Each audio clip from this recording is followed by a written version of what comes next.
We'll start up here with the tongue jack. It does have a light for hooking up at nighttime. It has the up and down button for raising it up and down, putting it on and off the truck.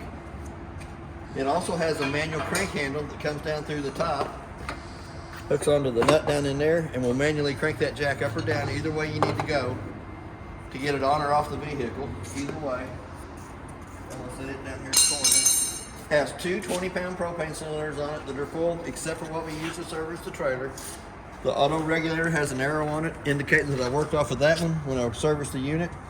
As soon as that one would happen to come empty, it's going to turn red inside the eye, indicating that the bottle it's pointed to is empty. If you have the cylinder over here already open, it'll automatically pick up from this side. Still going to show you red inside the eye, indicating that the bottle the arrow's pointed to is empty, but you won't lose your gas service in the middle of the night if you're running your furnace. It has one new 12-volt battery on the front of the unit. It does have two little clips at the bottom of the bottle cover for a bungee cord to go underneath the metal rack on the bottles to hold it in place. But it also has the quick disconnect at the top, so you don't have to take the cover off every time you want to open and turn the cylinder on or off. Slide it over there. I'm going to put this little handle in this side compartment over here. Each one of the compartments has a little clip that comes up, holds the handle, so the door don't hit you in the head when you're looking inside there getting your stuff out. There'll be another handle on the other side over there that does the 4 balance jacks on the corner. There are a 3/4 inch socket on the end of those. They go down till they hit the ground and about a turn and a half past that. They won't lift the trailer from side to side for leveling. They just stabilize the trailer while you're walking through it. They're just made for stabilizing. So as we come on down through here, lug nuts on the trailer has been torqued at 100 foot-pounds. It's what's recommended on the sides. The tires are air pressure, which is 65 psi. It has an outside shower that gives you hot and cold running water on this side of the unit. You have your city water connect down here at the bottom that you can hook to with a water hose and regulator and never have to fill the fresh tank on it. Work right off the water pressure going to that. You have your 2 low water drain points right behind the tire. The red is the hot side of the water system. The blue is the cold side of the water system. Then we got our termination valves where your sewer hose hooks onto the dump. Your 3-inch valve in the back is the toilet water. The 2-inch valve in the front will be your kitchen sink, your bathroom sink, and your shower water. So you'll always want to pull your black tank first, let all the nasties drain out that'll drain out. Then pull your gray handle, let all the gray water come out, which is your sinks and your shower water. Kind of helps clean out your hose as it's coming out. You do have a park cable hookup here in the back, so if the park that you're at has cable, you can hook to that and you'll have their cable on your TV on the inside of the unit. It does have a spare tire that's been air ducted pressure on the back. It does have the new Parkland tire cover over the top of it.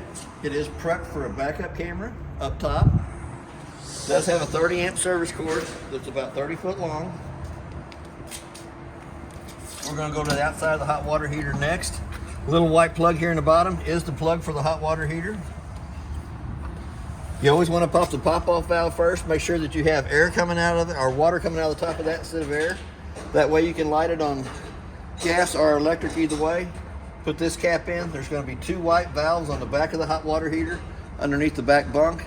Right now they're in the bypass situation, so they're sideways, which makes a loop at the back of the hot water heater.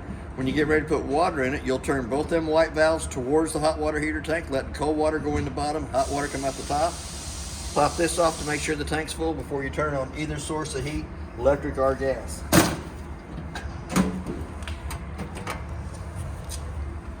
As we start down this side here again, you got the little clip up here at the top that holds it in place. You got an outside refrigerator that is 110 only. You have an outside grill. And let's see. There's no clips to hold it. Slides it right out. Gives you a sink on the outside that's got hot and cold running water. We have a quick connect hose that comes underneath here, hooks to the bottom of the grill, and it hooks to the connection here off to the right hand side. T-valve handle on it has to be in line with this gas line for having gas coming from your propane cylinders up front. This will set up. 2 little side shields come out. If I can get a hold of it. Come out, sits right down in between there. Turn to the light position, light with a long lighter or match. Side shields keeps the wind from hitting across it.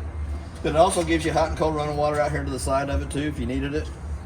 For washing your hands, washing dishes. As we step up through here, we have the back of the refrigerator. The refrigerator works 3 ways. 12 volt, 110, and propane. The 12 volt does not cool down. All the 12 volt does is if for any reason it would lose the 110 power coming to it, it automatically kicks it over on gas, lights it on gas, so that you don't lose your food service in your refrigerator. Right down below that, we have the outside to the furnace. Blows hot air out the center of it. Sucks cold air around the outside tube there. We have a stove in on the outside. 2 tabs pulls up, allows that flapper to flap. But when you're in travel, you'll want to push it back down, clip it into place. Freshwater tank fills here. You can fill that with a water hose. You don't have to have a regulator on the end of it. When you turn water pressure onto it, it starts going to the inside. It does have a white pitcock in front of the tire on this side here. That is the drain for the fresh tank. Also has 2 more low water drain points on this side over here. They're marked as low water drain points, but they actually don't do nothing really. There's a place for the TV to come out here, hooks onto this connection, plugs into your park cable or your antenna hookup on top of the unit, and a 110 outlet to plug it into. Over in the front compartment on this side is that little handle for the balance jacks on all 4 corners. Manually cranks them up and down. Here again, you have the little black holder that holds the lid up so that it don't beat you in the head while you're getting inside that compartment. We're going to go back to the front door. Steps fold out. They'll be up and underneath when you come to the unit. Grab a hold in the center, pulls it out, lock it in place. I always go to the side instead of the center because that drags your knuckles if you try to pull it in the middle. We'll go to the inside of the unit. It does have a working fire extinguisher. Ooh, it's warm in here. Ooh, it is nice in here. On the left-hand side as we step in. It also has a brand new LP carbon monoxide detector. It'll drive you crazy, gives you this little annoying sound. That's when it smells LP. If it smells carbon monoxide, it will beep 4 times, 2 times in a row. That's the carbon monoxide side of it. We have a light underneath the kitchen cabinets to turn it on. See, I told you it would annoy you. 110 plug in here on the front. We have a first switch turns your LED lights on your awning. Second one turns your center row lights in here on. You have an awning switch to run the awning in and out with. We're going to come up to the monitor panel. Shows you the battery is fully charged on the unit. To get an accurate reading on the battery, you really need to have the 110 line unplugged and then push the button, and it'll show you exactly how much juice is in the battery. Fresh tank is the tank on the door side here that you fill. As you're filling it with water, you can come in here and you can push this fresh button and watch it fill 1/3, 2/3 full. Black tank is your toilet water. Shows you that it's empty. As we service the trailer, we'll fill the toilet with water and it shows 1/3, 2/3 full. Once it hits full, I turn the water pressure off going to the toilet. Same way with the gray tank. I put water in the kitchen sink, the bathroom sink, and the shower to fill the gray tank on it and watch the monitor panel fill as it goes up, 1/3, 2/3 full. The first red switch right down below it turns the hot water heater on gas. We'll flip it on real quick. The little red light right above it will come on. That red light will stay on for about a minute. Once it goes off, it'll try to light on gas. For any reason it doesn't light on gas, it'll come right back on. Then on the right-hand side, you have your pump switch that pulls water from your freshwater tank to the faucets. And it'll be red and it'll be illuminated when it's on. Always gives you hot water on the left side, cold water on the right side. Pretty good sized cabinet space up top with the plug-in inside here that plugs your microwave in. 2 drawers on the side here. This has some paperwork of the appliances that's been put in the trailer last, which was the thermostat. Has a brand new thermostat in the unit and also has a brand new LP carbon monoxide. And right before we got the trailer, somebody put a new tongue jack on the unit itself. Bottom drawer is empty. Had a lot of little goodies in there. The brown vent on the front of the cabinet brings heat into the unit.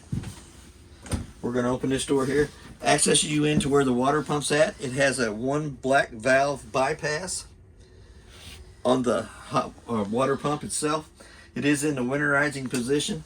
So when you get ready to put water in your fresh tank, you'll need to turn that black valve just the opposite way that it is now.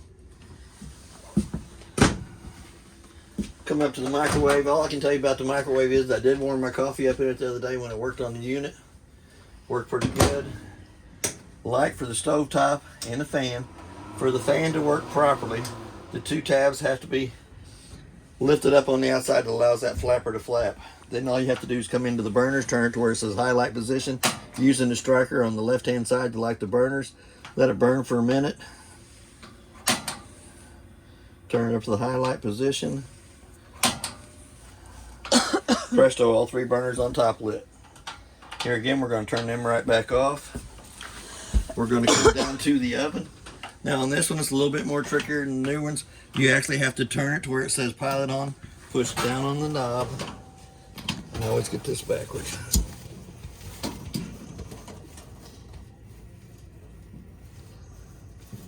There we go.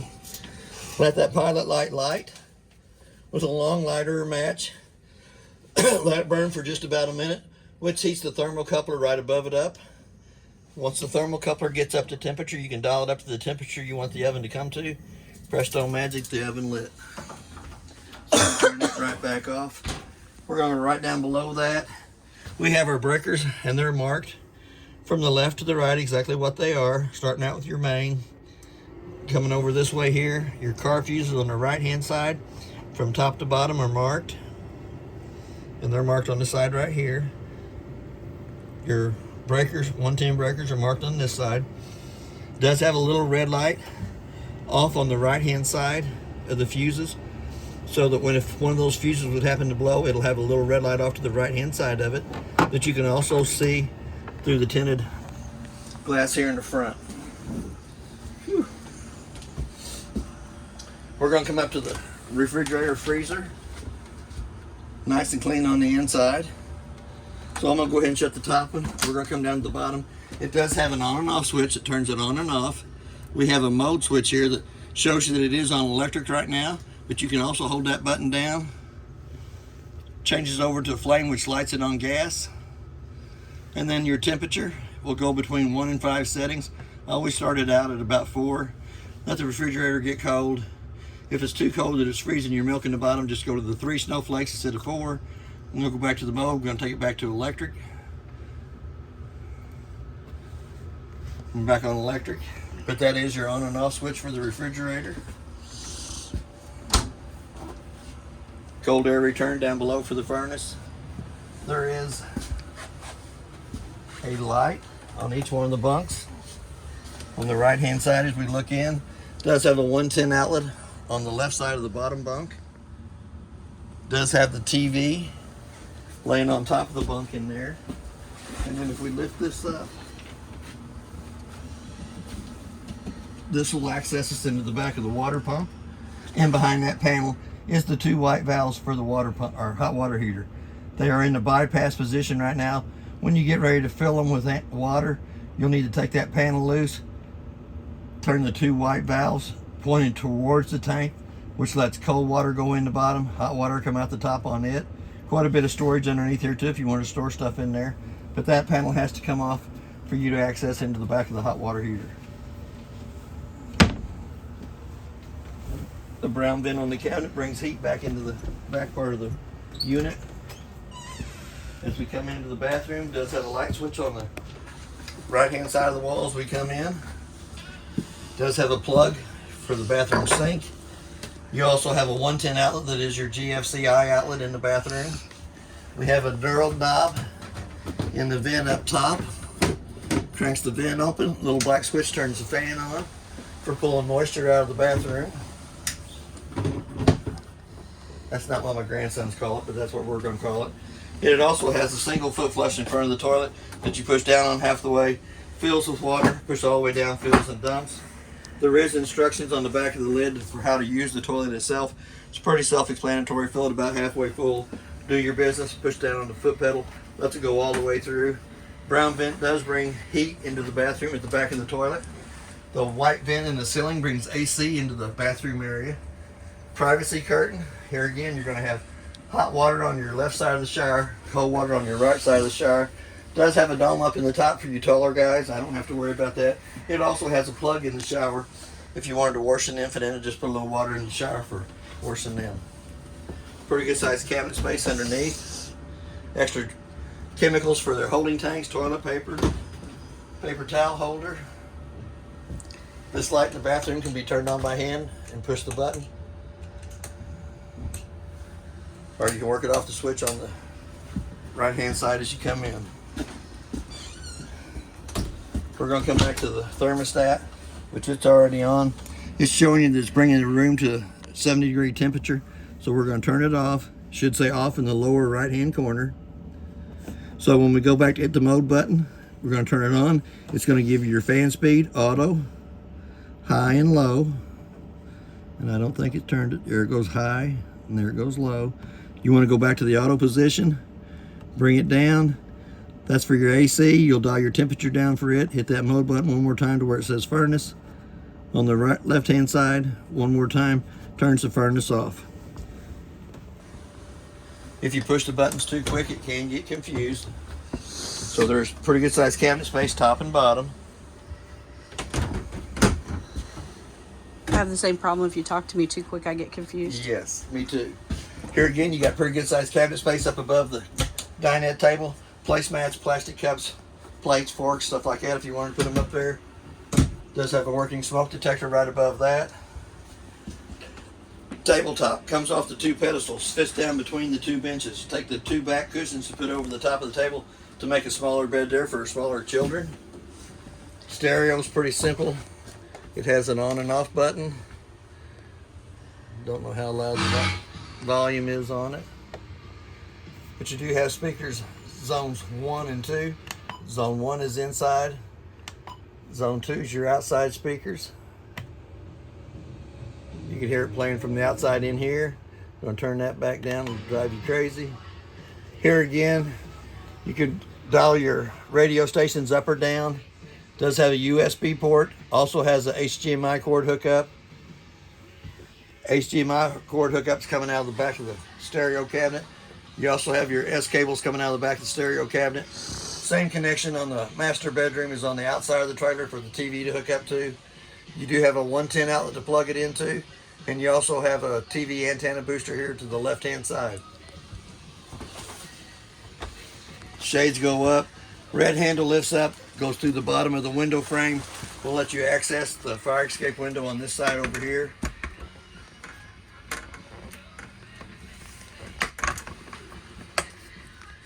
So it's like me, it's a little more older, a little crankier attitude.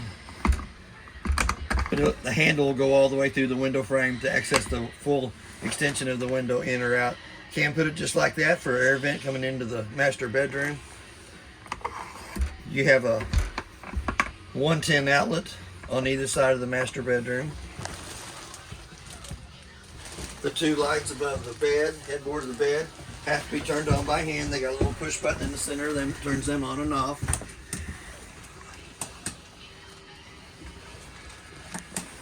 Brand new mattress in the unit.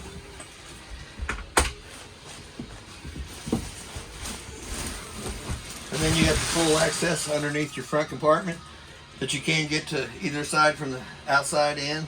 Push up on the bed, come right on into the unit. Privacy curtain blocks off the master bedroom for the kitchen area.